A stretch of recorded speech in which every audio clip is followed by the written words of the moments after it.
Welcome to the Halloween episode of the Ukulele on the Ground podcast. My name is Aldrine Guerrero. Joining me are Mr. Aaron, the voice, Nakamura. Say what's up, Aaron. What's up? And Mr. Kahai, the legend, for again. Say what's up, Kahai. What's up? Gentlemen, it is 1 p.m. Hawaii Standard Time on a Monday. It's time for the Ukulele Underground podcast. What up, gentlemen? This is where we answer any and all of your questions. We have some opinions to your questions. So if you got Q's, we got O's. Let's do it. I'm gonna. You have questions? Give Kahai tells me the question. I try to come up with my best answer. I'll give you my 2 cents. The other two guys will give their 2 cents. We'll give you the best 6-cent answer. Let's get going, gentlemen. Happy Halloween. What do you guys got planned this coming Halloween? Nothing. It's boring. I can't. Out, nothing. You know. I can't eat candy anymore. I just gotta sleep. Oh, you're good, man. Can you have like what are those, like xylitol, like those kind of like candies? Yeah. With the no sugar. We definitely have that in my house, and I said like we'll pass it out to the kids, and my mom was like, all the kids who come to our house are gonna have like the runs after they eat the sugar.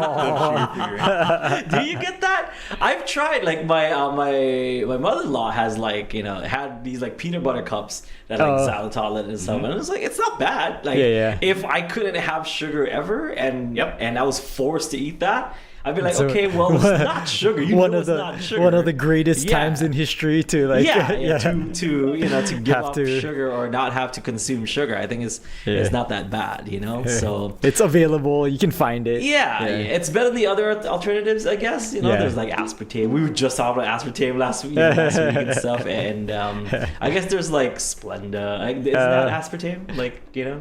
But it's not too bad. Stevia, I guess. Stevia is also another one that is okay. But monk fruit. Monk fruit is another one. It's a great time to if you want to get rid of all excess sugar and you're like, hey, just say no. I don't want to do that stuff. Just say no.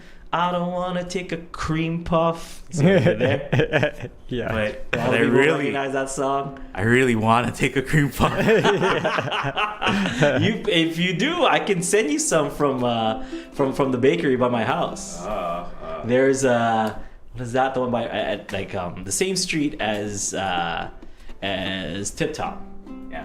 What is that place called? Kawaii Kokoro. Kokoro. Yeah, Kawaii Kokoro. Kawaii, not Kawaii. Yeah. Kawaii Kokoro. They have great cream puffs. Gentlemen, let's get started. So what do you guys have for me today?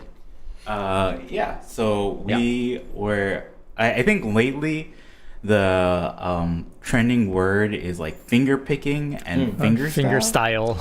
So we wanted to ask you, what is your definition of finger picking? Yeah, and so like, is it different? Like I know we've talked about this before. Like people say fingerstyle and finger picking interchangeably. Are they interchangeable in your eyes, or is there specific definitions for them? And what are they like? Yeah, because lately people have been using finger picking as like the catch-all for like almost anything, right? That has to do with like instrumental songs or honestly, I think it's a generational thing. I mean, like it's just jargon used by like the new generation. So if you're for those people who don't know, fingerstyle, is referring to like, I guess, playing a song like kind of in this like a finger picking kind of way where you do this. So if I were to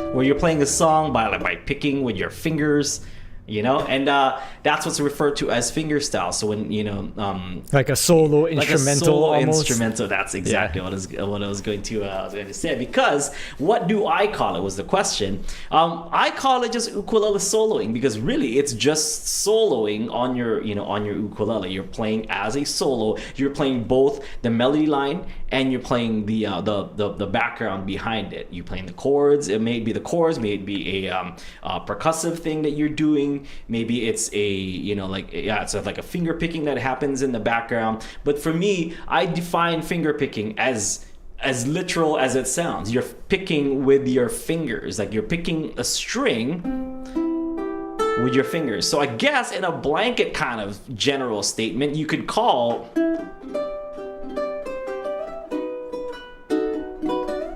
as finger picking or finger style, because really it's playing and it's so blanket, because like you can use that for anything, because really I'm using my fingers on the strings, and like in any style, like you kind of have to hit the strings with your fingers, right? So it's just weird. Like I said, I don't want to sound like I'm hating on it, because I don't.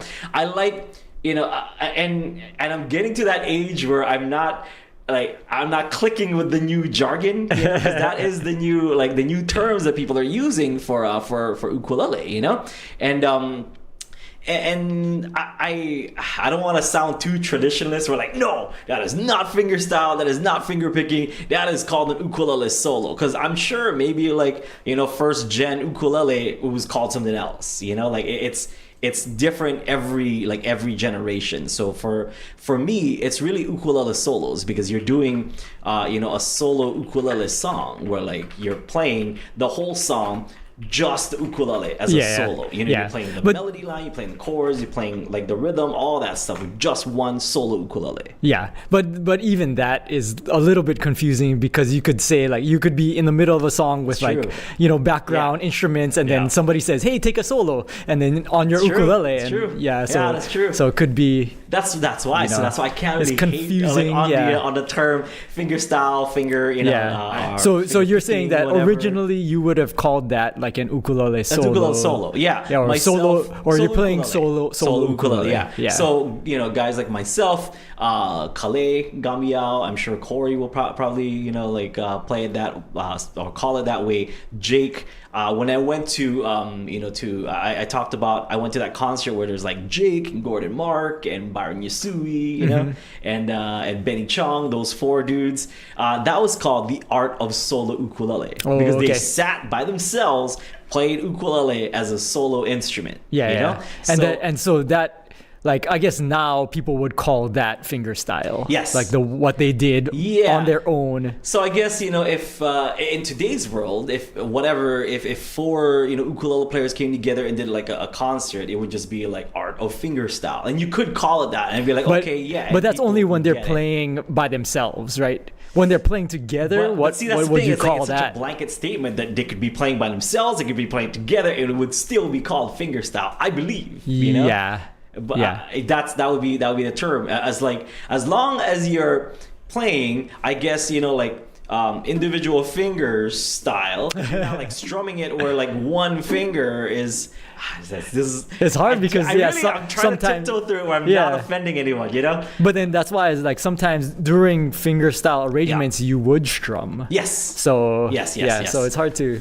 Yeah, it really is hard to define. Really, all it is just a new term for what we would call, as older players would call solo ukulele. It's solo ukulele. Old folks. But then again, fingerstyle is not it's a new term, because in guitar, it's been been thrown around, finger picking, instead of strumming, because I guess it's either you're strumming or you're finger picking. And I'm aware of those terms. Here's me strumming a song, here's me finger picking a song.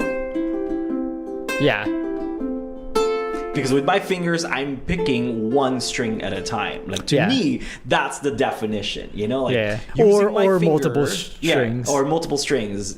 Using my finger, I'm picking the strings, as opposed to strumming the strings. like, you know, all at one time. But if we want to get technical with it, like a strum is just a rapid arpeggio, because when you strum down, it's not like you're playing all the strings all at the same time. You're still going, but just rapidly. Yeah. You know? Yeah. Although it sounds like you're strumming it all at one time, it's a rapid arpeggio. Right? So yeah, it's just terms that I feel that is a generational thing. And I think with the latest wave of ukulele and ukulele teachers and online instruction, I think that's where, you know, we need to come up with some buzzwords to like really get people like hooked on. You need some words that you can put on the title, or, you know, title of the video that is eye-catching, like, oh my god, fingerstyle. Yeah, I want to learn some fingerstyle, you know?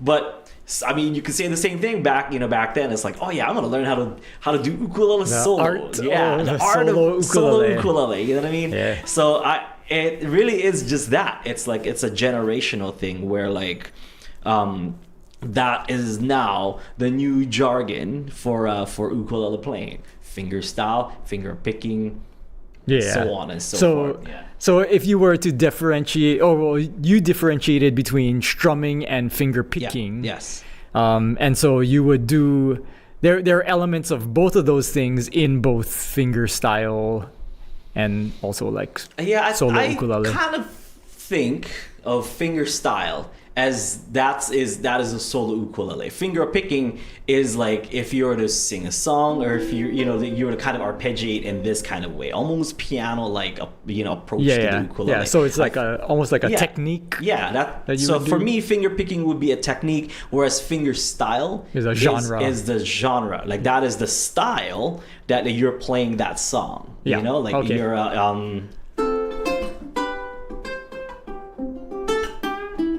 that is a fingerstyle version of that Michael Jackson song, you know, which you can learn over at UU Plus if you want to. It is available there. And I think finger picking is, you just call out my name, and you know wherever I am, I'll come running. Like that's for me is like finger picking, because you're finger picking it. To see you again. So you can use that in fingerstyle, or you can use that for like singing songs. Yes. Yeah. Because you can, I guess, play a song that way, like with like kind of, doing like arpeggios in the back and having like a melody line be like a.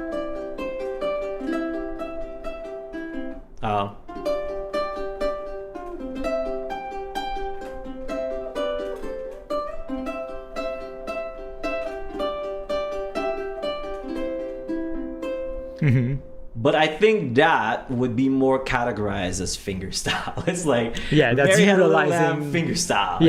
But it's utilizing finger picking in order to do that. So finger picking for me, technique, fingerstyle is the genre. Okay. I kind of feel like fingerstyle, that term, I feel like it comes from guitar, and I feel like it's kind of come from the guitarists who because like rock guitar, where you're using a pick was like so prevalent. And I feel like recently it's become like where people are like, they started using like their fingers, so they're doing like finger style. That makes sense. I think at least for internet, right, is like coming back to that. But I think the reason why we kind of have a hard time with it is like when people say like, it's fingerstyle, it's like, but that's just how you play in Hawaii. Like you just play with your fingers, And it's been recorded that like fingerstyle in Hawaii is like older than the fingerstyle that came from like mainland, like blues fingerstyle that first encountered. Yeah. But if you think about it even further than that, classical guitar has been played with fingers too, right? And your fingernails always picks. Yeah. So I think even them, like they wouldn't necessarily go, this is classical fingerstyle guitar, right? They're just like, I'm playing classical guitar. That's it was during a time where it wasn't referred to as classical. It was just guitar. It was just guitar. So I feel like that in the future they'll consider us classical. I feel like it's kind of like the modern internet age is like going like, guys, have you figured out that you can play with your fingers instead of playing with a pick? And so they're latching onto it. But for us, it's always been like, that's what you do anyway. Yeah. Right? You always play with That it. makes me think of like old school YouTube, and maybe it's like that drifting video by Andy McKee that started that word trending, of like this is finger style guitar. Yeah. Where, like, he's using his fingers and he's like hitting the the fretboards, getting those kind of tones in it and stuff. He's making harmonics and whatever thing.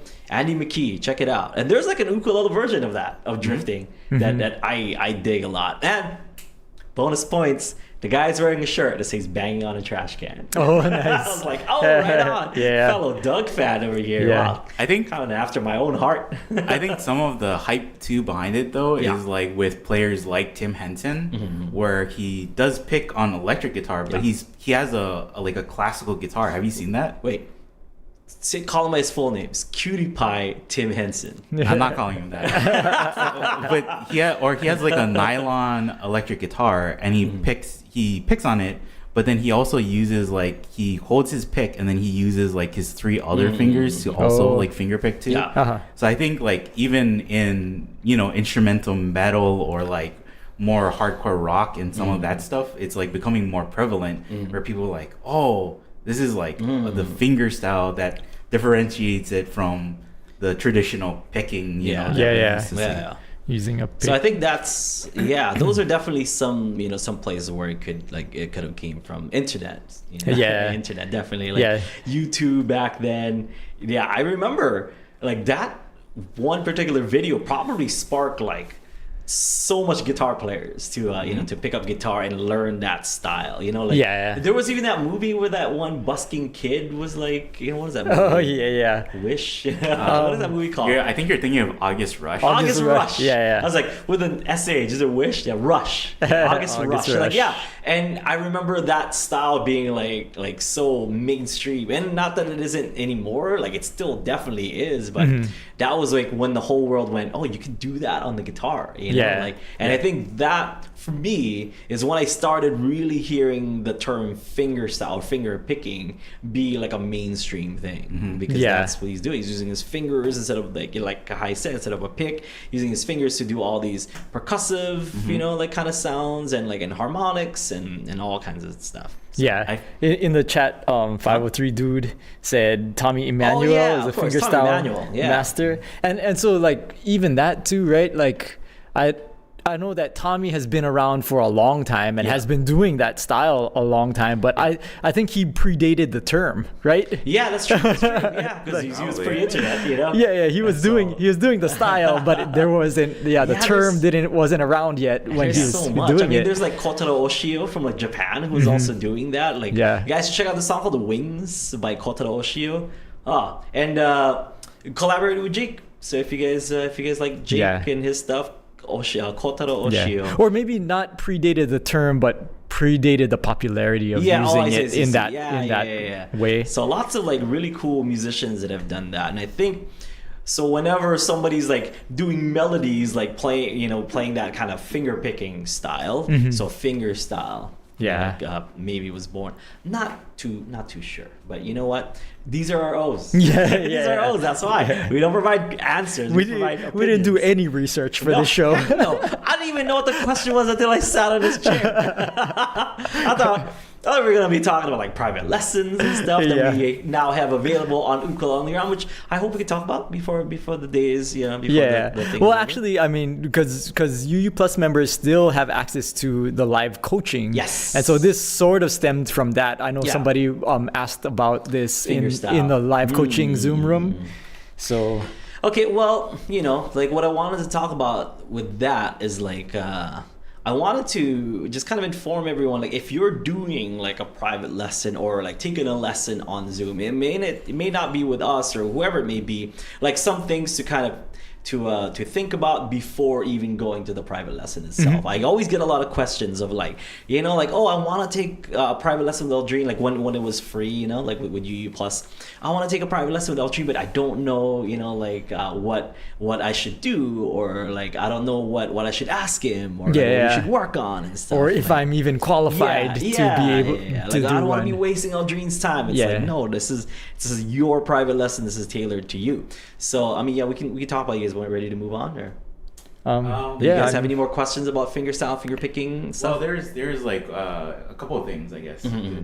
Well, Jim, like he was asking about specifically like what would you call it if you're like playing kind of like a solo or like a set, song where it has set parts that are instrumentals. Yeah. But then parts in it are like improvised anyways. And I think that's just falls under solo ukulele for us too. Yeah, just all solos. Like if I see the question, he's like, if you're playing already like something that would be an instrumental and there's an instrumental break in the instrumental, it would just be part of the instrumental. Yeah. It would just be, and the whole song like, is just a solo. It would be like the melody line, the chorus, and then the solo part of that. But the whole thing is still called an instrumental. There's a verse of the instrumental, there's a chorus of the instrumental, there's a solo of the instrumental, but it's only called solo because really that's the solo part in that song. Where the guitar solo would be, piano solo, whatever solo you're trying to emulate. That's a solo section of this. I think that maybe that's what he was kind of referring to. Because that's it. Like where it gets like a little. But tricky. the whole thing would still be an instrumental. It would still be the genre would be an instrumental. It would be in the style of finger.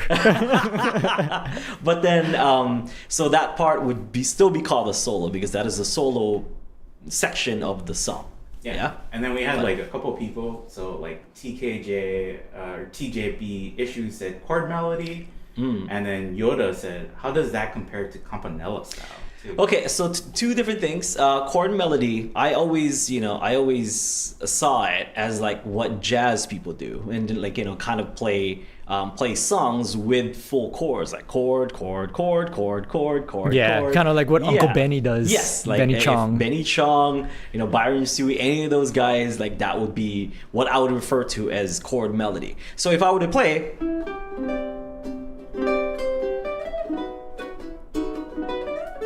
I wouldn't necessarily call that chord melody. Okay. But like, can you give an example? Okay, chord melody be a. I forgot. I forgot. What's that last chord? I haven't played this song forever. Oh. I'm changing the one note and the one note sound, but what am I doing? Abe is so mad right now.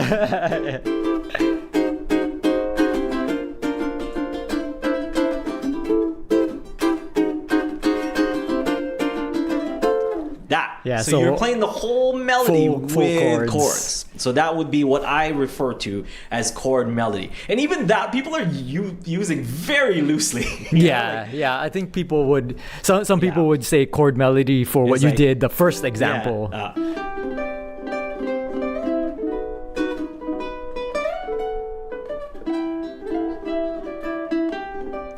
But see, there's parts where I'm playing the melody, not a chord. Yeah. Those two notes, not chords. Those are just notes. You don't call one person a group, right? Chord is a group of notes. Yeah. If it's like, oh, there's a group of people at Aaron's house, like, isn't that just Kahai in there? You wouldn't call Kahai a group, yeah? We're a band, two person band. So that's and see, like, it's hard for me to say this without offending people. Like, no, but that's what I've been calling my courses. You know what I mean? Like, I don't want to like offend anyone. But to me, these are always, once again, everyone remember, these are opinions, yeah? For me, chord melody is when you're playing the melody through chords and not like, oh, I'm going to play beat 1 as the chord and then beat 2, 3, and 4 are like our notes. Beat 1 is another chord, 2, 3, 4 are notes. Yeah. I feel. Okay? It takes a lot more. Do you still remember the Twinkle Twinkle? Oh, yeah. Uncle Benny's Twinkle Twinkle? How's it go? Maybe I don't.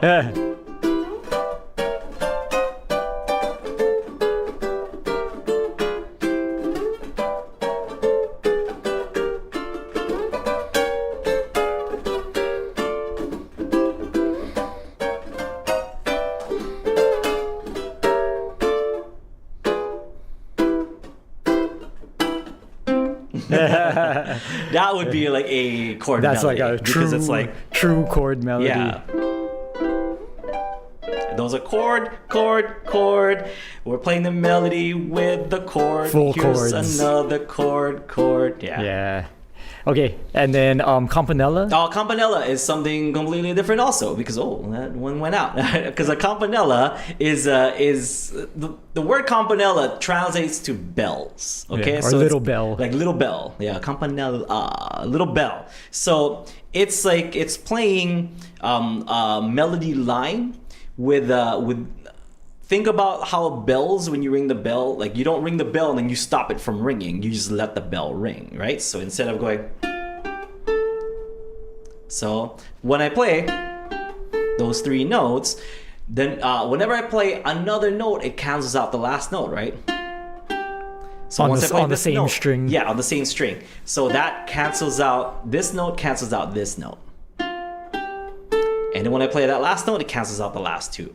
But a Campanella would be... See how this is still ringing out while the other 2...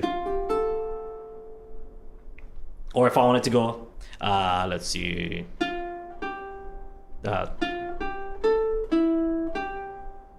nice, so...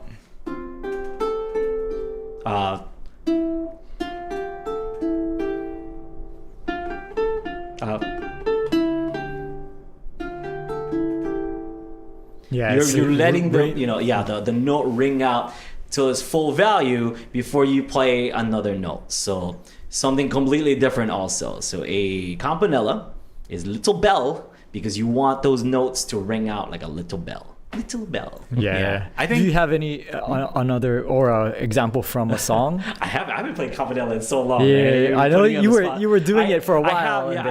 I wrote a song with like that. Yeah.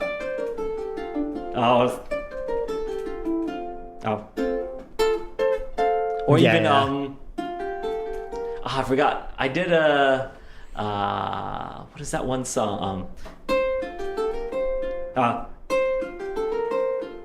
Yeah. Something like that, you know? Yeah. I watched the video. I did it and then I just threw it away from my brain. Yeah. I was like, I learned it. I did a video. That's enough. There's proof that I know how to do it. Threw it out of my brain. I think. Yeah.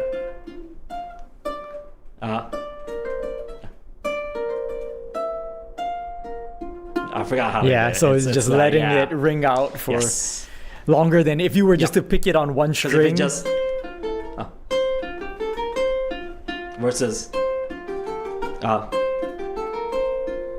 yeah, it almost sounds like there's more instruments than there actually are. Yes. That is what Campanella is. Yeah. And so fingerstyle, Campanella, chord melody, all those different styles. I think what I'm realizing is I think what happens is somebody latches on to a technique that's used in music and they say like that defines the genre. So we're going to call it that. Because this happened in metal too, where they call it like, oh, this is gent metal. It's metal. This is black metal. It's death metal. Well, like, and then those all like were kind of genres, but they weren't defined by the technique. Gent is like defined by making that a certain technique sound within and then so guitar. people like clashed and they fought against like, what is gent? And they're like, no, that's not gent. This is gent. Oh, you got to make your guitar heavier, or it's actually this. But it's like all you guys are talking about are like a technique that any guitarist will use, and it's just like,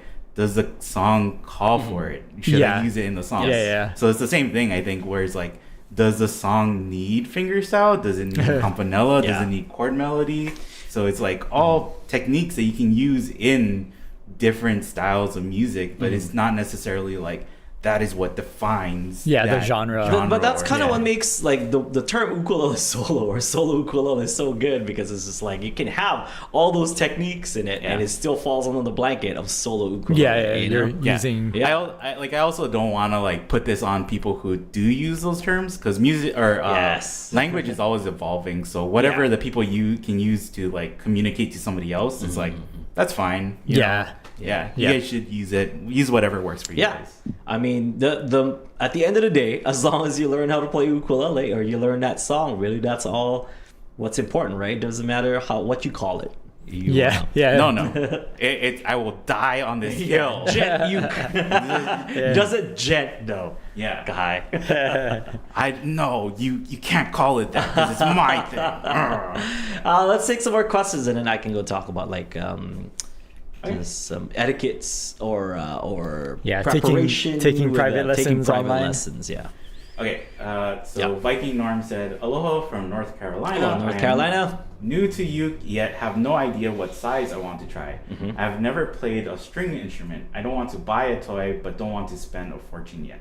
Very good question. We get this a lot, and I mean, honestly, the best answer to this is to find a music store that sells ukuleles and just get your hands on.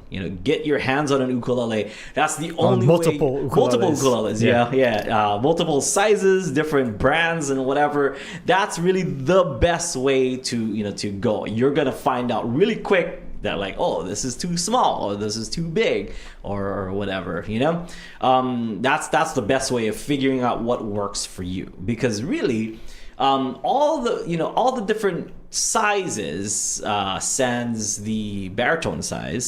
So if we have soprano, concert, and tenor, and everything in between basically is the same fingering, same kind of techniques and stuff. It's just the size and the amount of sound that's going to be coming out of those instruments. So of course, a small instrument, typically smaller sound. Bigger instruments, typically bigger sound. And I say that because there are some like small like sopranos that are like are vintage sopranos that I feel like sound bigger than like some tenors, new tenors that I've played with. So but if you're picking up a beginner instrument, that should kind of fall in line. Like a soprano will have the smallest sound, concert than tenor. So yeah, but there's different like tonal qualities to each one, so you got to try it to see. Let me get to that. So if try each one and see which one feels right for you. Okay, and then think about what kind of music you're going to make with that instrument. All right. If you're mainly going to, if you want the purest, kind of most traditional sounds of the ukulele, if you're a fan of the ukulele from like Hawaiian music in the, like in the 50s or 20s or whatever, like old like Hawaiian traditional music you're into, you probably are gonna want to pick up either a soprano or like a 6-8 string tenor or whatever. Like that's the sound that you're looking for. Okay. Because typically that's like what we think of as far as the ukulele sound goes, like that bright, very like playful, if I were to call it, sound of the instrument. That would be what the size that you'd be looking for. Okay. For the soprano, right? Yeah, for the soprano. Yeah. So that would be it's soprano. kind of like an innocent sounding music box type of sound. But if you're looking to kind of get a little bit more technical with the instrument, if you're looking to do fingerstyle or a solo ukulele or whatever whatever you want to call it that we've been talking about, you might want to consider getting a tenor ukulele, because that allows you for a wider fret, longer fretboard, and that. That just makes playing those notes a lot easier than having a small instrument. Doesn't mean you can't do it on the soprano, but we're talking like you getting an instrument specifically for that style. Okay, so if you're going for that style, the sound is also a little bit bolder, a little bit deeper, a little bit darker, less bright than soprano. I'm not saying it's not, but it is a lot less brighter than the soprano ukulele. Okay, so if that's the kind of sound profile that you're looking for, go for it. So concert would be everything in between. If you're looking to still have that kind of innocence, traditional ukulele sound, like Hawaiian ukulele sound to it, then you do want to go a little bit smaller, but you want to play like all those ukulele solos or whatever. Yeah, have more frets. Yeah, have more frets and a bigger, deeper sound, but not necessarily too big. Then concert would be the way to go. Not for nothing, but like when I started on a soprano, of course. But that's just what they had at school. But when I had the chance to buy my own ukulele, like a good ukulele, instead of like a $40 Prelude that I had, I bought myself a concert Kamaka ukulele, and that was in 1996. All right, so in 98, something like that, like 96, 98, I bought a concert ukulele, and that served me for a long time, all the way up until I graduated high school. Okay, and I think maybe by senior year or junior year, I was playing a tenor applause, but not like I wasn't playing that or practicing on that, and then I would play it in applause for concerts and stuff. Yeah, performance. For performance. Yeah. I shouldn't say concert. I might get it confused with the size. But yeah, so that lasted me for years. If I wasn't looking to play professionally or play on stage, I probably would have stuck with the concert Kamaku ukulele. That's just what, it worked for what I wanted to do with the instrument. Okay. So it really, it's just pick your poison at that point. And then, not to scare you, but it gets more complicated than that, because then you got to think about like what kind of wood you're going to get, and what kind of brand, because all that stuff makes a difference. And it just depends what you can afford, what your budget is. But I would suggest really going to a music store that sells them and listen to each one and find the one that speaks to you, because that's going to be the best way to do it. There are reputable online sources that sell ukuleles, like ours with the shop.ukuleleunderground.com. We make sure you get like a good representation of either a Kanilea ukulele or a Islander ukulele. But there's also, some great other vendors out there. Like we talked about MIM, we talked about Hawaii Music Supply, and we talked about all these guys that sell ukuleles as well. And and they do a great job. Maybe like providing you with the ukulele that you are looking for. If you let them know, like I'm a beginner, I'm looking to get this, and this. What's something good or whatever, right? So that would be it.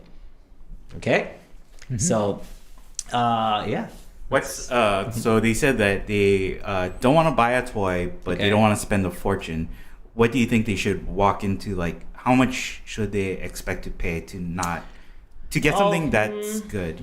I would suggest like saving up like $100, $150. That should get you a pretty decent ukulele. Like, closer to $150 would be like something really good that you can pick up for your first ukulele. But it's not like a super duper professional model or anything like that. Yeah. But like $150, it's gonna be reliable. That it's gonna sound really good. It's gonna. For the most part. For the most part, it should at least. Yeah. It should. Yeah. Yeah. People always send us like links like on Amazon or other places where it's like, oh, this is a $50 ukulele starter kit, right? Mm-hmm. And I feel like $50 is like 50-50, whether you're getting a good instrument or whether you're getting something not great. Yeah.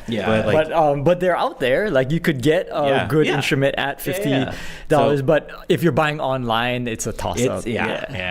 So if you're going into the music store and there's something for $50, what you want to probably see is like if it'll stay in tune. So just like strum it and try and play it, and like the first sign of like an instrument that's maybe not the greatest is that you'll hear the strings start to like slack, or you'll actually feel like the strings getting looser as you're just using it. Yeah. Turn off again. Where it's haunted. Oh yeah, that's right. Ooh, it is spooky podcast. Spooky podcast with I don't know who I am today. I'm supposed to be Bruno from Encanto, or I could just be, just a poncho man. I thought we were. I could be like an apostle. I think Jesus' apostles. Mike said bandito. Hey, I guess. Yeah. I don't have the hat though, but that'd be pretty sick if I had like the hat. I could be Bandito Tyler. Yeah.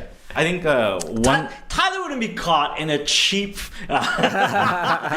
poncho like this. Okay, he's got way more stolen money than that. Only the finest stolen ponchos. Yeah, only the finest poncho bought with stolen money.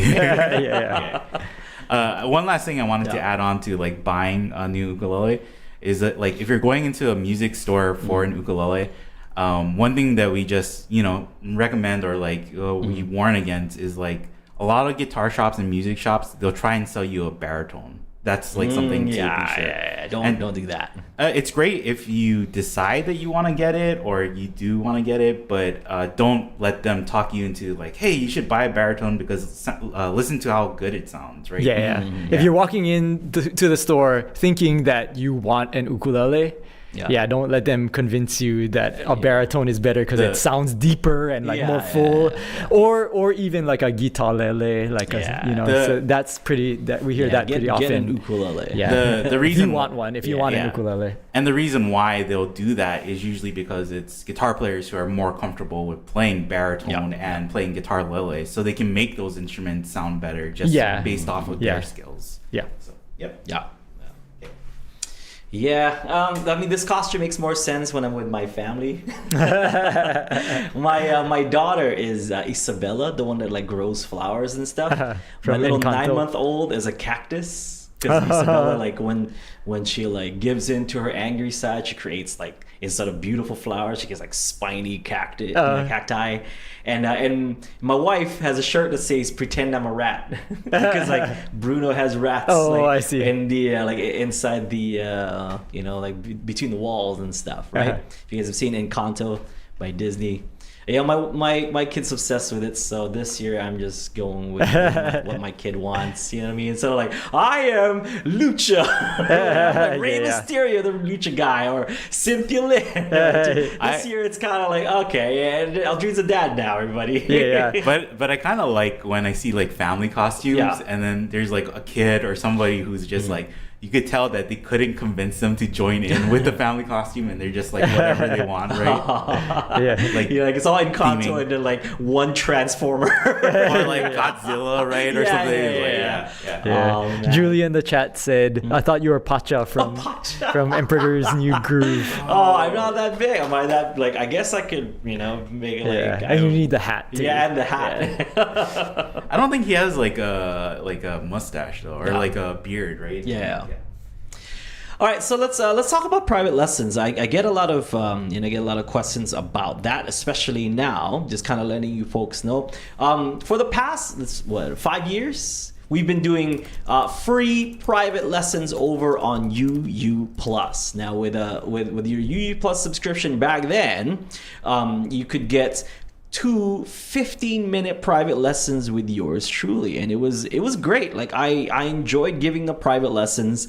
I enjoyed being able to see everybody's journey. I enjoyed seeing everyone's like improvements and everyone's what everyone was working on, and being able to help people out and seeing that kind of light bulb moment for people, because it's 15 minutes for a reason. It's just enough for me to kind of identify whatever problem that you're having, help you with that problem, and then you go off and you learn it by yourself, right? Like I always tell everyone that you can always record these private lessons. So my first advice to anybody taking any kind of private lessons, may it be through online or in person, always ask if you can record the session.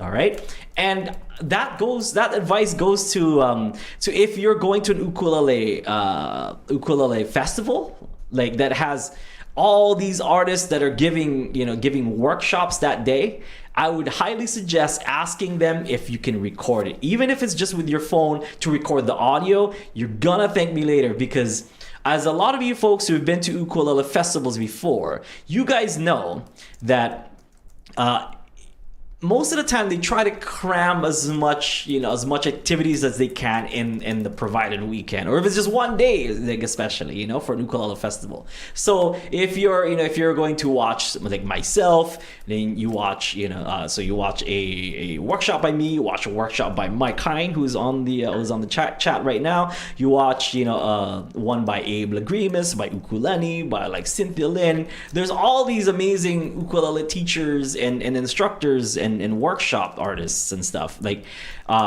the amount that you can retain from all that great golden nuggets of information is little to none. You know what I mean? Like, you're gonna be, because after you go do the workshop all day, at nighttime you go to the concert, and then you're gonna try to remember what happened at the concert, and you're gonna try to remember what you learned, and you're gonna try to remember what they said. I would suggest recording each one, and I've always allowed all my students to record the sessions that we do at the private lessons. Okay, that's just the the best way to go about it. All right, now let's start off with people just hesitating. When we used to do these lessons for free, people hesitated to even use them. It's free. It's part of your subscriptions. You paid for that. All right. And people are finding out now that we took it away. It's like, I should have used it. Yeah. Yes, you should have used it. And the thing is, it is your time. It is, if that is part of the deal, if that is part of your subscription, yeah, you should definitely take advantage of that. Unless you really can't make it because, of work or whatever it may be, you should take advantage of any kind of perks that your subscription has, whether it be here. I know Craig and Sarah does something where you send in a video or an audio of you playing, and then they'll give you feedback. Use all those. Any kind of perk that you have, I suggest you use it. Now, if you're scared because you're thinking oh well, what would I even ask him? You don't have to ask me anything. So that's another thing to keep in mind. You don't have to ask me anything if you're taking a private lesson with me. You can just be like, hey, I need any kind of advice. Tell me if I'm even on the right track, and what should I be doing? What else can I be doing?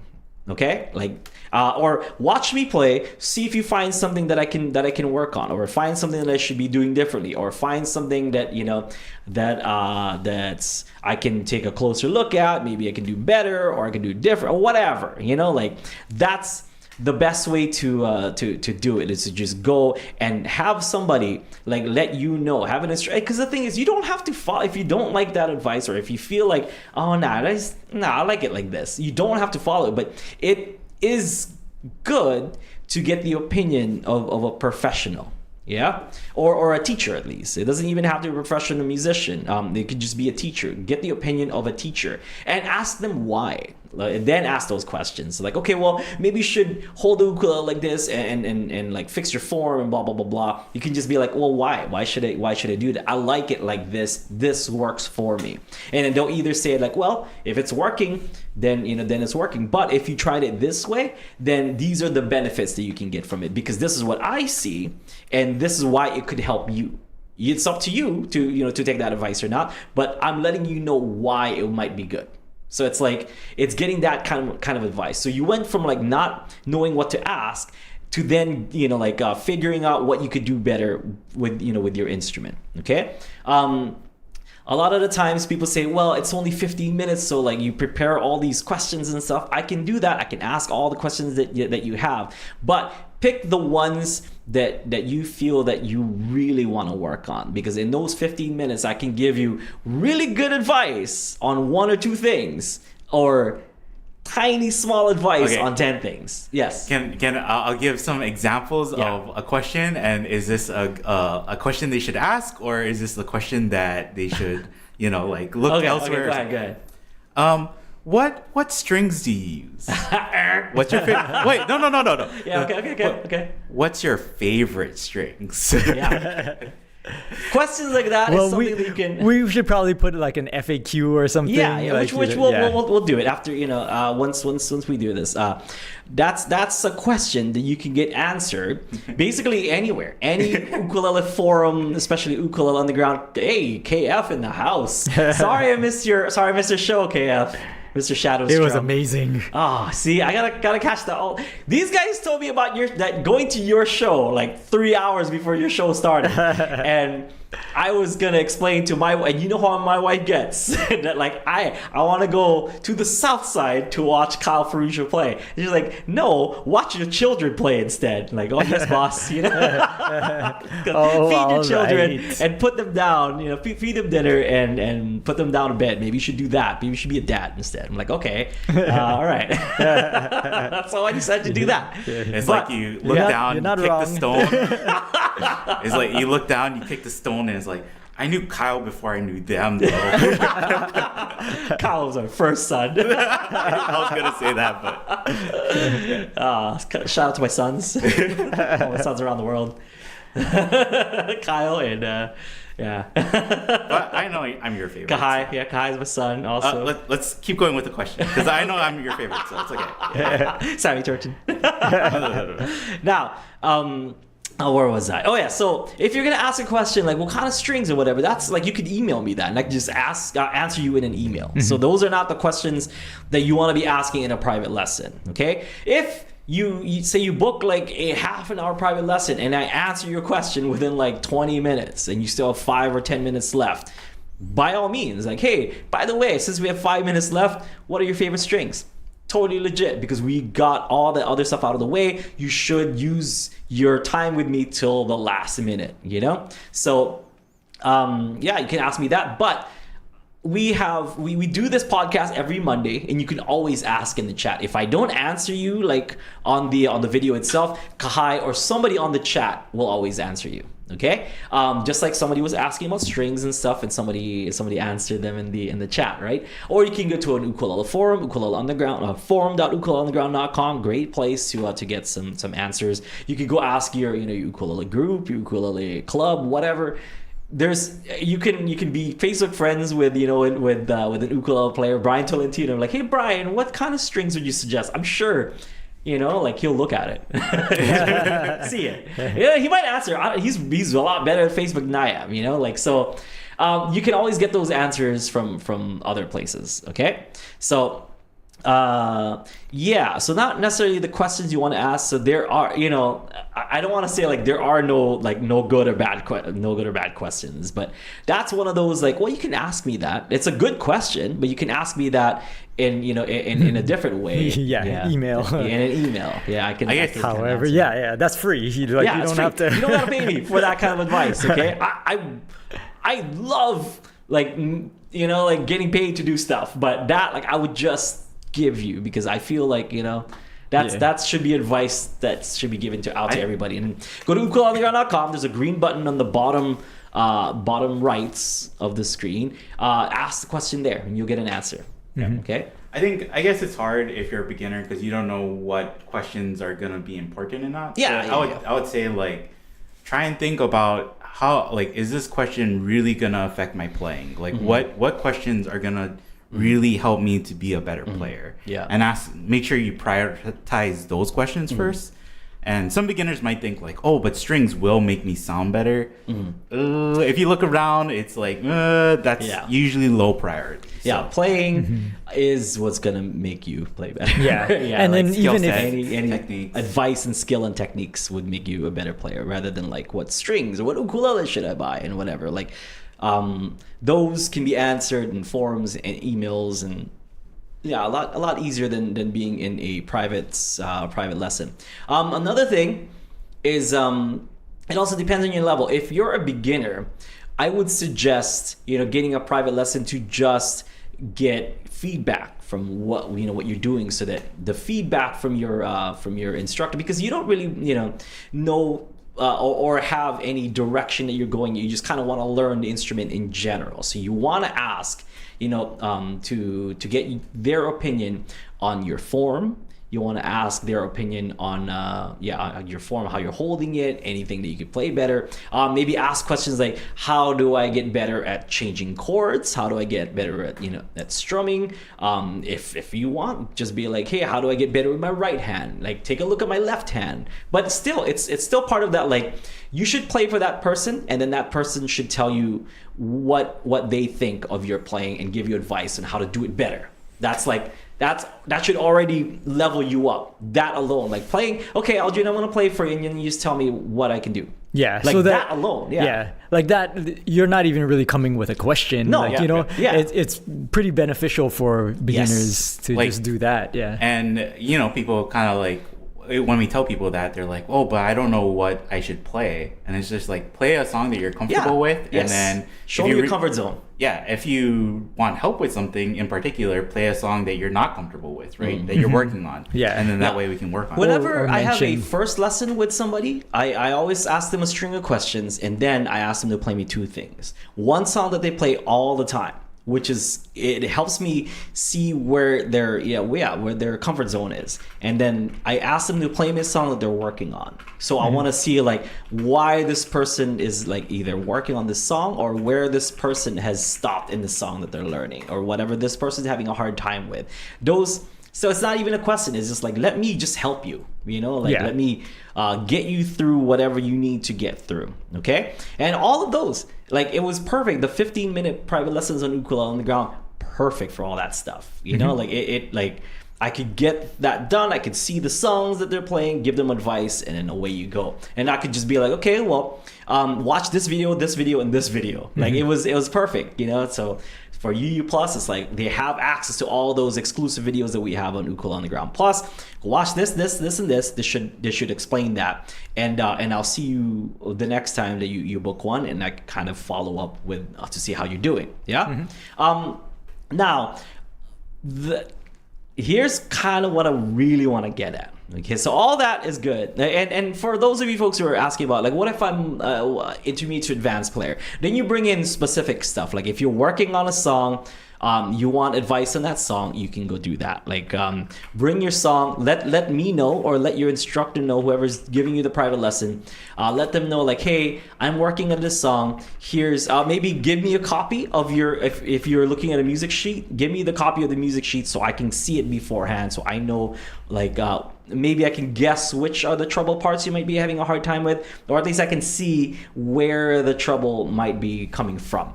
Okay, it's always great if you have any kind of material, share that material with me, because I will use that to help you. All right, but what I really want to get to is a lot of the times, especially people's first private lesson, a lot of the time gets wasted on preparation. And what I mean by this is people will come in and they will play for me, and I can't hear their ukulele at all. It's stuff like that where it's not even your fault. It's not my fault. It's just how, like, the internet works. Okay. And Zoom, specifically Zoom. Okay, I maybe Skype might do that, but I'm not too sure. I don't really use Skype anymore. Everybody uses Zoom now. Make sure, if you're using Zoom or any kind of software that you're that is like a video to video call, make sure you have the original sound on. It might not be called original sound, but whatever the raw sound going into your microphone to your computer, make sure that is on, because applications like Zoom usually has a filter, because it's meant for meetings, for people to just have like voice chat meetings. So anything that it sees or anything that it hears that it isn't recognized as voice, it's going to filter out. Yeah, so say your dog's barking in the background, they're not going to hear your dog in the background. So your mom washing dishes, or you're doing your laundry for you because you're in college or whatever, like that, no one's going to be able to hear that. Your annoying sister, whatever, cat meowing, none of that. It should, maybe a little bit of that, but it'll filter out as much as it can. Yeah. All right? That includes ukulele, because it doesn't recognize ukulele as voice. All right? So make sure you're turning that on.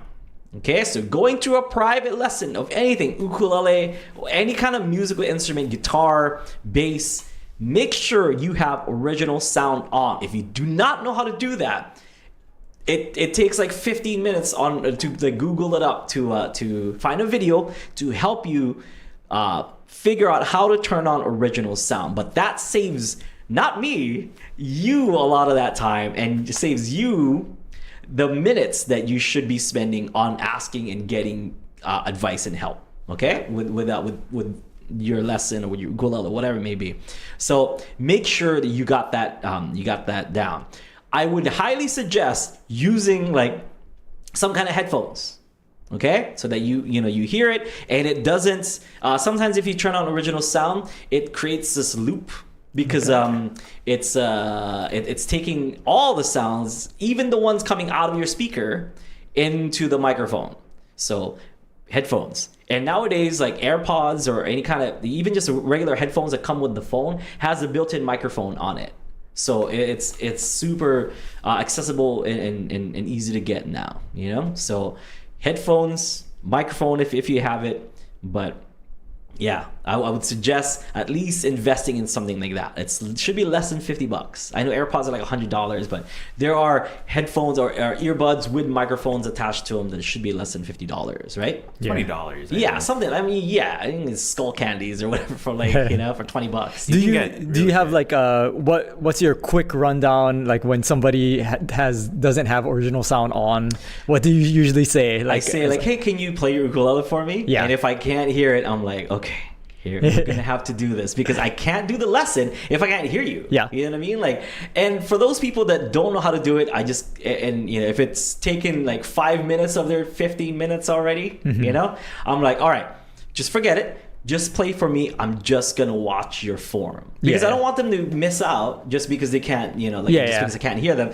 I'm still an intuitive teacher. You know what I mean? Like I will just kind of watch and give you advice based on what I see. Instead of what I hear, because I can still see and kind of hear based on your form, based on how you're holding the chord. So if you're like, oh, I can't play a bar chord, even if I can't hear you doing that bar chord, I'll know if it's gonna come out right or if it's not gonna come out right based on how you're holding that chord. Yeah. Okay. But like, what's your like 30-second instruction on how to turn on original sound? For those people who are doing it on desktop, it is a lot easier because all you have to do is go to the audio, go to audio settings, and go down to original sound and turn on original sound, and then go back to the main the main screen on your upper left. It should have turn on original sound. So you have to turn on twice. You have to turn it on, and you have to toggle it on. You have to enable it, and you have to toggle it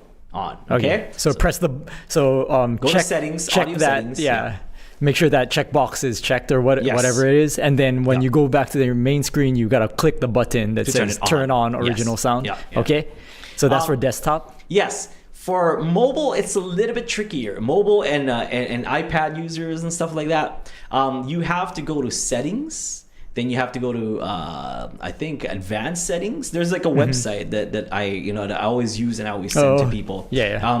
And then you have to turn on original sound there. And same thing, like you go back to the original meeting, and then you click on meetings, and then under meetings it says turn on original sound. So you still have to turn it on twice. So get all that stuff down before you do the private lesson, so that when you do the private lesson, you're not wasting your precious minutes that you paid for on just trying to toggle something on. Regardless of like what you use, if you type into Google Zoom original sound, it'll take you to like article, and then you just pick if you're using it on desktop or your device or something, and then it'll give you the instructions from there. So Number 2, these are I just feel like top 2 or 3 things that you should do before doing a private lesson. Number 2, make sure that the instructor can see your uke and both your hands. Okay,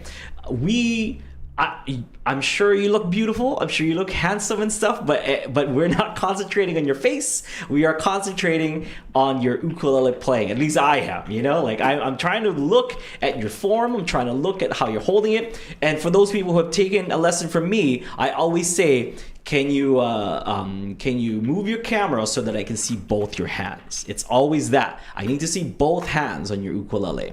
All right. So that's how you do it. Like if you have it's a lot harder if you have mobile. If you have an iPad or a phone that you're trying to do, really get to an angle where I can see both your hands. Because if I can't, then I can't give you advice. Yeah, I think it's either because like usually people use their phone or tablet and they tilt it down, or their laptop. Yeah. So you can either tilt it down so you can see your hands, or you can set it up where if you stand up, you're sitting and then you stand up, you can see both your hands. Then and that's fine, right? Like that's yeah. So yeah, and it is tough because you have to tilt it down, because usually, like, if you're leaning your phone or your iPad on something, it's going to be like pointed up to your face, and you're beautiful, but we need to see your hands on your ukulele. Like, it doesn't it's okay to not see your face, but it is not okay to not be able to see your hands and your uke, because that's what we're there for, right? So number 2 definitely is get the right angle. And lighting or whatever, like nobody has perfect professional lighting. Not everybody has that, okay? But if you try to get that in, most modern day phones, most modern day tablets should have a low light kind of feature. So as long as you're pointing to the right place, it should focus and light up the necessary angle, okay? Number 3 is to just be, I guess number 3 is to record it. I was going to say to record it, but I already said that earlier. So number 3 is to record the session, so you always have it. You're paying for that session, so that is yours. That is your session. That is not theirs. That is your session. That is something that you paid for. That is advice specifically for you and your playing. Okay, make sure you own that. Make sure that you have that recorded somewhere, because you're like, okay, well, I need to, I forgot what he said. Can let me watch the video again and go back to that, that area, because if you don't, you're gonna forget it, and you're gonna spend however much again to meet up with me, and then like, oh, by the way, what did you say about that, and how do I do that again? That's another private lesson. But you could have gotten it if you just recorded that and just repeated that advice again. But if it's something that you really don't get, then maybe it's time for another private lesson. Okay? So with that, those are my top 3 advice for doing a private lesson. 1, turn on original sound. Number 2, make sure I can see both your hands. Okay? Number 3, record the session. All right, and we talked about prepping and stuff like that, and just make sure that just go in. You don't even have to have questions like prepared. It's good if you do, and if you're working on some kind of music, forward that music to the teacher, but just play and ask them for their advice. Yeah, I think 1 and 2, like, it can also be boiled down to, like, before you do a private lesson. Just test your webcam, test your setup, your computer setup, and try and keep it the same. Like when you do the lesson, don't try and be like, oh, but I'm gonna like switch this out or do something, because like you mentioned like using your like Apple earphones, right, and stuff like that with the mic. So I know that like one of our users, she had it all tested out, but she used that like her earphones that had a built-in mic. And when she was like playing, it caught that instead. So that made it harder to hear, right? So like, and to test it out, join like start up Zoom, join a room, and then you can just use Zoom on like your phone, another phone or something else, or ask somebody else to just join the same room. And then have them listen and ask them like, can you see my hands? Can you hear me clearly when I play music? What does it sound like? You can also record it too. And play it back later, but just do something like that to make sure that you're ready, like, because we also have people who I think they don't know how to test it themselves necessarily, so they come into the first time and then they're like, oh, is this good? Does this sound good? And it's like, this is fine, we can do this for you, but do realize it's taking up the time where we could be giving you advice instead too. Yeah, so we were talking about this because at Ukulele on the Ground, yes, for the past 5 years we were doing private lessons as included in your Ukulele Underground Plus subscription. We started doing a new private lesson model at Ukulele Underground. So for those UU Plus members, you can book a private lesson, but it's now pay per lesson. All right, because we have a lot of subscribers, and I was teaching kind of a lot of people, it's just not, what's the word that Aaron used? It's just not sustainable. Okay, like I'm just gonna be straight up honest with you folks. It's just not sustainable to be teaching all the students that we have, and you know, and thank you for all the people who've reached out and said that, like, I don't know how you did it to begin with, you know, and, I did, you know what I mean, and those people who have taken the private lessons, you know that I know you, I know what song you're working on, I know what we worked on last time. I try to remember all my students and what they're doing. If you're a new student, I try to get to know you and what you need. I was trying to tailor-made, and I did, not trying, I tailor-made every single lesson personally, which is what you're supposed to be doing with private lessons, to each student. Okay, and it was just not sustainable for me and for Ukulele Underground. So we decided to change it to a pay per private lesson model, which means that you can book a private lesson with me, but it has to be paid for. But it is no longer 15 minutes. It is now 25 minutes, where you're probably like, why wouldn't it be 30 minutes? Because I need a changeover, like between you and the next person. So in an hour, I can help two different people. Okay, so 25 minutes, 5-minute changeover for the next person, 25 minutes for that person, 5-minute changeover. But the thing is, you guys know me, and if there's no one, if nobody booked the slot after you, I'll give you the full 30 minutes. Not a big deal. Not a big deal for me. I want to help you out, and you know this. The people who have taken private lessons, you know the kind of commitment that I've committed to you folks as my students, as like my ukulele children, basically. It is what it is. But so I've made it 30 minutes because, as you guys know, I can do a lot in 15. So you know what I can do with twice that time. Okay, and you know for a fact that 1 hour would be way too long. Okay, like we would just be twiddling our thumbs for like the last 30 minutes of it. I mean, I'm sure we'd be twiddling our thumbs for the last 5 minutes of the 25-minute like lesson. Yeah. So we do not. So for those people who are asking, like, why wouldn't it be an hour? Like an hour lesson? Can you do an hour lesson? It's too long for both of us. Okay. You technically can by booking 2. Yeah, but, I guess you could book 2 slots and you can get an hour lesson. Yes, you can do that.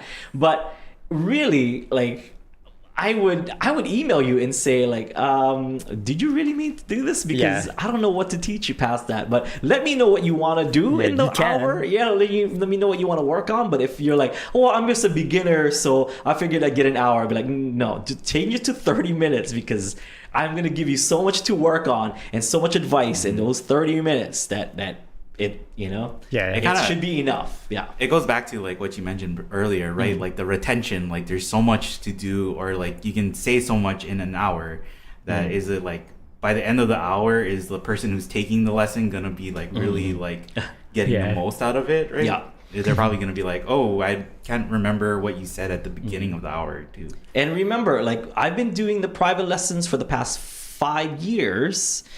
For all our members, so that's the members who have come and gone and stuff. So I've taught thousands, tens, thousands, hundreds of thousands of people how to play the ukulele, or through private lessons. I've given thousands of them. Okay, so trust me, you don't need an hour lesson with me, and what I can give you in 30 minutes or 25 minutes is good stuff. Okay, trust me that I can do it in 30. You don't need an hour to learn from me. 30 minutes should be fine, or 25 minutes should be just fine. Okay, so the amounts of knowledge, the amounts of advice, the amount of little golden nuggets that I can give you in those 30 minutes is the same as an hour. So as far as price goes and charging goes, that's why my price is as it is. Okay, I know for some people it might be a little bit scary, but that's it is. But I feel like it's worth that much for people who have learned from me. You know that it's worth that much. That is what my time is worth as far as private lesson goes. But we're gonna try to make some affordable choices for people who want to learn, but because I understand that, what I mean, like not everybody's in a financial situation that can afford like premium private lessons, because people are forgetting that I'm still like, I don't do this a lot, but I am still a professional, a world-renowned ukulele professional instructor, performer, and just musician in general. You know what I mean? Like I've won awards. I've been involved in TV, in radio, in movies.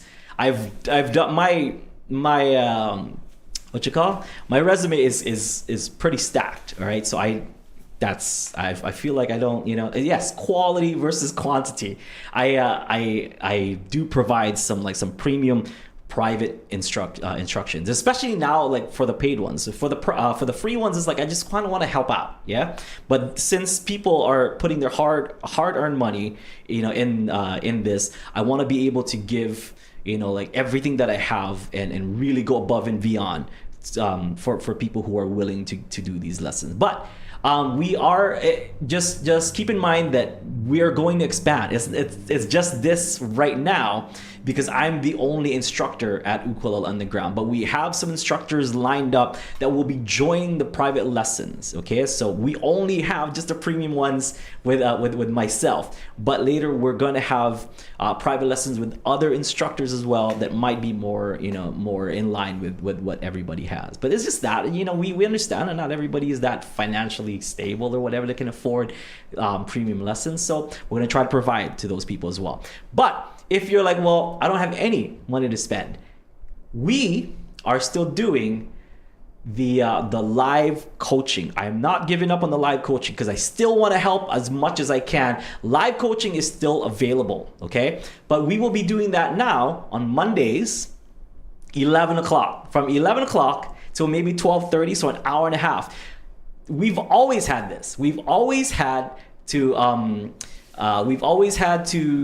have had the chance for you folks to come and talk to me about what you're working on, and I've always had that opportunity to help you out as long as you show up for it. We would do it every Friday before.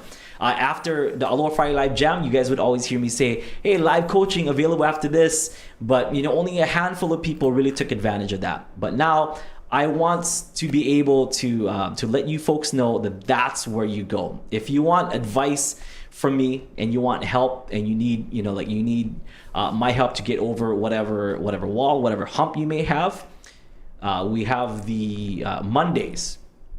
Okay, so it's not like I'm not crowding in on your Friday night. You know what I mean? Because I guess at 2:30 p.m. Hawaii time, that's like 5:30 p.m. like West Coast, so it's like Friday night for some people. I understand people want to go out, but Mondays, at 11, that's 2 o'clock, like on West Coast time, or 1 o'clock on I guess on fallback or spring forward or whatever it may be. Yeah. So that's gonna start next week Monday. That's gonna start next week Monday. And so no live coaching on Friday, on this Friday because it is November. So come in the month of November, that change will start to happen. Yeah. Okay? And what's the difference between private lessons and live coaching? The difference between private lessons and live coaching, the private lesson is just for you. It is a private lesson. We work together for 25 minutes and we try to just, grind out whatever you need. It is tailor-made for you, privately, just between you and me. Okay? The live coaching is a coaching session between me and whoever is in the room. Okay, so whoever's in the room can ask a question, get their question answered, or show me what they're working on. I can give them advice and stuff, and I still get to help people, just like the private lesson, but in a group kind of sense. Okay, but just know that it's not private; it is in a group. So we will be in a Zoom room. So same thing, you should still have original sound and all that good stuff on. We have all that, but it'll just be like a group session with everyone, but you still have a chance to ask your question to me. Yeah. Okay. Yeah. I think in some sense it's a little bit easier for some people because they'll come into it without a question or without knowing what to do. Then they see a couple other people do it, and then they go like, "Oh, I figured out what I wanted to work on, or I wanted my question to." Yeah, or you could just watch other people and see what they're working on. Yeah, you could just be a fly in the wall. Yeah, which a lot of people do. They just kind of want to listen in and see if it pertains to what they're doing. You know what I mean? Mm-hmm. Like we have people that ask questions and stay. So they get their question and they get more than that. Like maybe they'll like get answers to questions that they didn't even know like they had. Yeah. There's they're from other people. It's great. I think I believe the live coaching should be enough if your goal is to utilize the UU Plus site. Yep. Okay. Yeah. So UU Plus members take advantage of that, and we told you take advantage of the private lesson, and a bunch of you did, which I'm so happy with because I can help out so much of you. Yeah, I feel like also people might, when it's like they hear it's a group session, they're like, oh, I'm kind of like ashamed. I don't want to play in front of other people. But if you've ever been in a live coaching, you know that everybody there is like super encouraging. Yeah. Like nobody's gonna, and everybody who's there, like who has something that they want to work on, they're probably just thinking about that, right? Like they're thinking about like, oh, I gotta have my song ready, or I gotta have my thing ready. And so they'll be listening to you, but it's not like they'll be like judging you or be like, oh, that. I know, like, and we have students who play and do stuff too, and then like all the other students too, they'll be like, oh, great job. You can see them clapping in the background or stuff. So it's never like an environment where I think you have to feel like ashamed or like, even if you're just starting out too, like we've had people who are just starting out and they join and they're like, what should I work on first? Or can you help me with just holding it? And we walk them through it. Yeah, I wanted to do this too, so maybe we can maybe I shouldn't have done it in costume. We can cut it off and just have like an FAQ for people, like who want to do the private lessons. So I kind of wanted to bring this up, but yeah, it's that. And for those of you folks wondering, like, well, how much is it? If you're not a UU Plus subscriber, it is a whopping $90. Okay? For the 25 minutes? For 25 minutes. Lessons. For private lessons. Oh, I'll put the link in the chat too. Yeah. But if you are a UU Plus subscriber, which is like $20 a month or something, it is $60. You see the math there?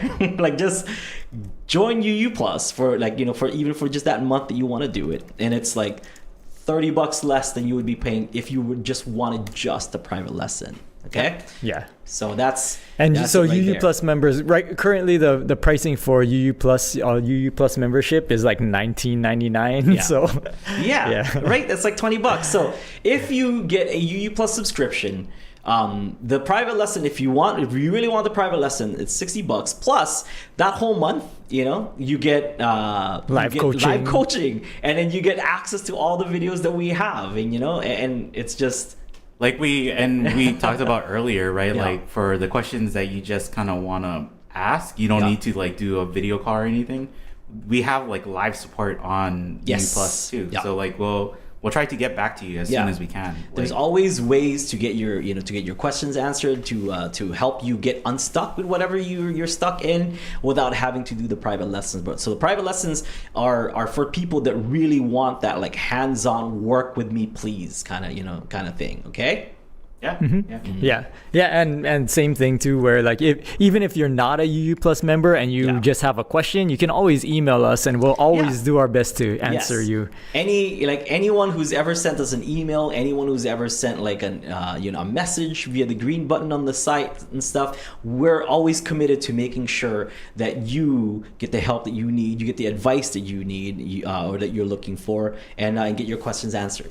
So yes. There it is. I know I don't have to, like somebody said, oh, you don't have to justify it, but I don't know. I never do. And I always come off as like, I'm this kind of clown, on screen and stuff. But now, just making, now I'm dressed up as a freaking clown, so, but just letting people know, just in case you forgot, I'm kind of like a world-renowned musician.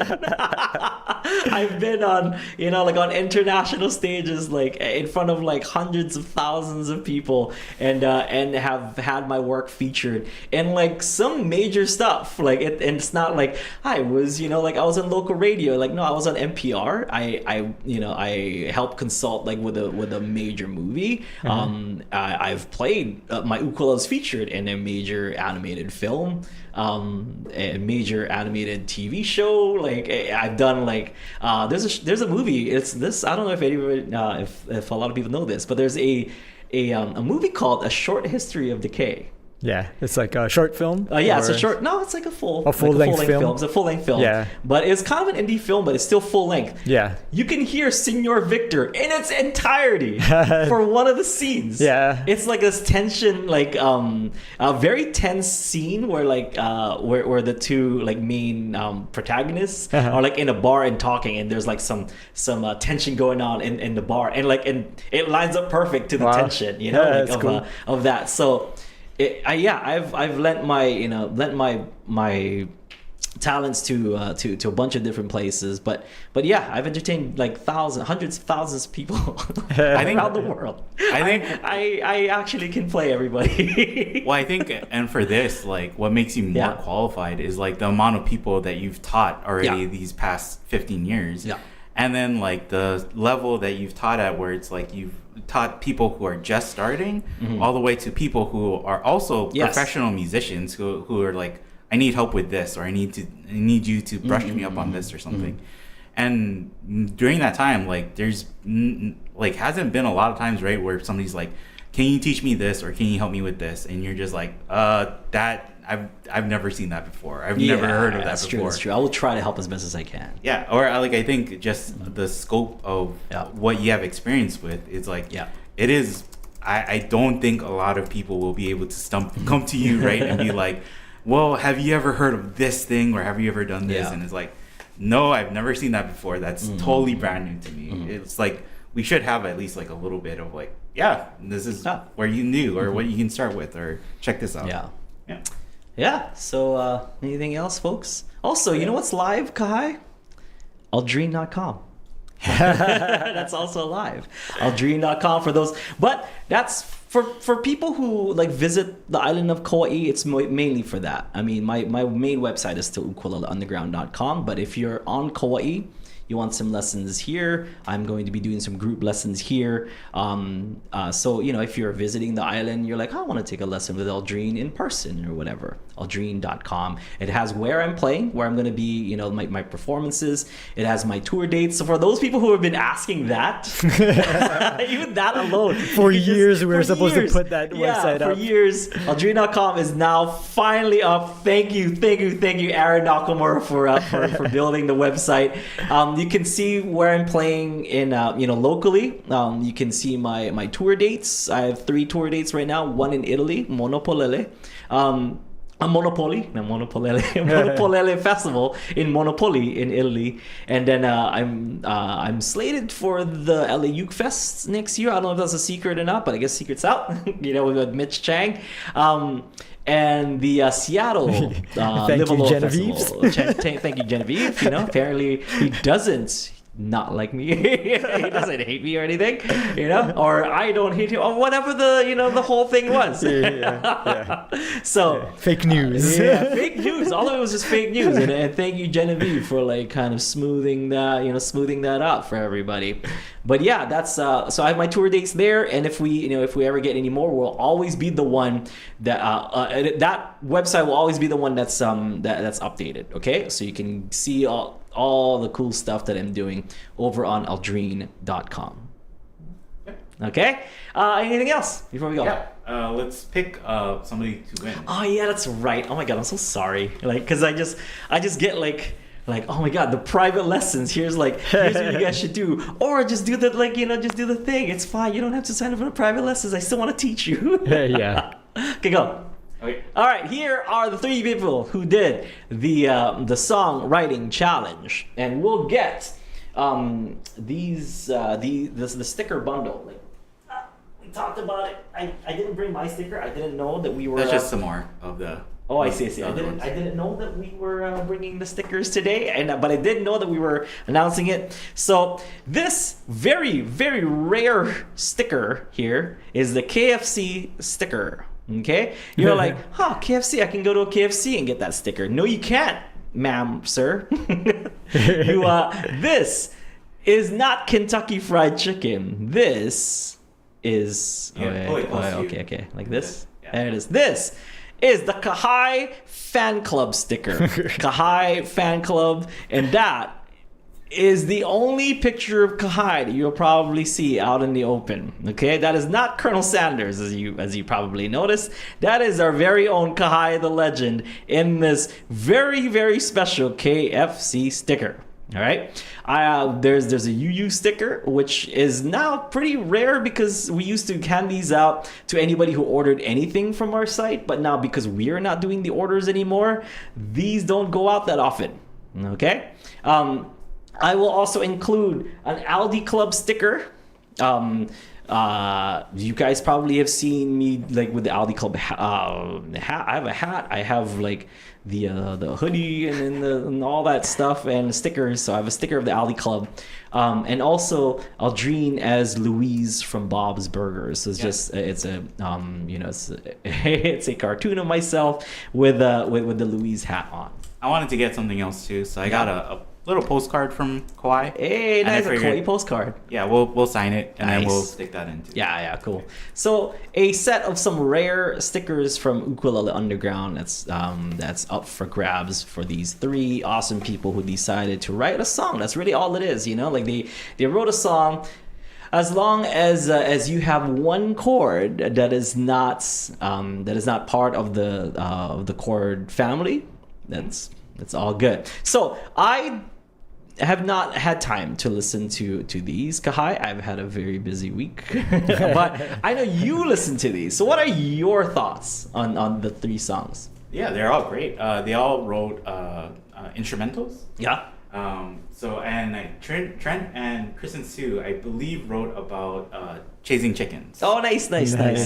Did Trent write in E? Yeah. Nice. Yes. See, I love it. He wrote in E, and he also used F sharp diminished. Is that right? Or F diminished? Yeah, I mean, F sharp diminished is in the chord family. Yeah. And then, so it's like, I told him, it's like, wait to keep to your word, right? Because he suggested I love it. Oh, he's the one who suggested E? Yeah. Okay. Yeah, every time somebody's like, play in G sharp or like do a song in G sharp, I'm like, are you going to do a song in G sharp? Bam. Put his money where his mouth is. Yep. Love it. Trent is the man. Yeah. And so all of them use chord cousins, and I think Chris and Sue used a couple, and then Hania did a song about goldfish. I believe that was another bonus. I can't wait to listen to these. Yeah. Sorry, I've been kind of out of it this whole week. I am in the middle of a pretty big project right now. I'm so sorry, everybody, and that's why I look so disheveled. It was planned out. I was gonna wear this costume because I look quite homeless anyway. Like I've been living within the walls, so it worked out for me that it was Halloween today. All right, so spin that wheel. Let's find out who gets the sticker pack. Oh, yeah, Trent. Hey, congratulations. Well deserved. Well deserved. Not saying that the other two didn't deserve it, but yeah, he kept his word, wrote a song in E, and gave it a cousin chord. Nice. Yeah. So congratulations. Thank you for everybody who wrote a song. Yeah. So right on, Trent becomes a member of the KFC, official member of the KFC. He was already. Yeah, right on. So, does if anybody wants a sticker, just let us know. Maybe we can make it happen for if somebody really wants it, right? Maybe we can make it happen. Email us. Let's see. Yeah. I mean, if you sign up for one of the private lessons and stuff, I'm like, yeah, you should definitely get an Aldi Club sticker. You have gone above and beyond. I was saying that, like, I don't know if I want more KFC stickers out in the world. I think I want less. Yeah, nice. All right, so thank you so much for tuning in, for listening to this very long hour-and-a-half podcast here on the Ukulele Underground. We'll see you folks next time. Have a great one. We'll see you at the end of the week. Actually, Thursday, we have the Ukulele Underground open mic. So open mic on Thursday. That'll be at the same time as usual. What, like 2:30? Yeah. 2:30 Hawaii time, Thursday. Okay? Let us know if you guys have any follow-up questions, any kind of comments. Leave it in the comments below. So comment below if you're watching this as a replay. Comment below. Let us know what you think. If you have a question or whatever, what do you think about private lessons? What do you think about our private lessons? You're like, well, Dreen, how dare you? Whatever. Just write it down. Who cares? We'll see you Thursday. We'll see you Friday for a little Friday Live Jam. And aloha.